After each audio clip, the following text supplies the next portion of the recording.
বাবা অনিল, সত্যি কিছু বিজলীকে পায়ে ঠাঁই দেবে না? যা রেখে আমাকে এমনি জাতিচ্যুত হয়ে থাকতে হবে। জাতিচ্যুত? শিশির, এদিকে আয়। দেখুন, এই শিশির আমার বাল্যবন্ধু, MA পাস, উচ্চ বংশ। আপনি এরাতেই বিজলীকে সম্প্রদান করুন। কি বলছিস তুই? ঠিক বলছি। আমি বিজলীকে বিয়ে করবো? হ্যাঁ, তোমাকে বিয়ে করতে হবে।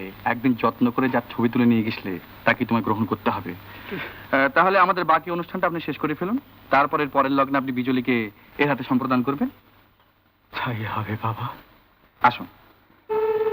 বলছিলাম কি যে কালকে সকালের গাড়িতেই তুই বরযাত্রীদের নিয়ে চলে যা, কারণ হঠাৎ খবরটা শুনলে মা হয়তো খুব আঘাত পাবেন। তুই বরং একটু আগে গিয়ে তাকে আস্তে আস্তে বুঝিয়ে বল ব্যাপারটা।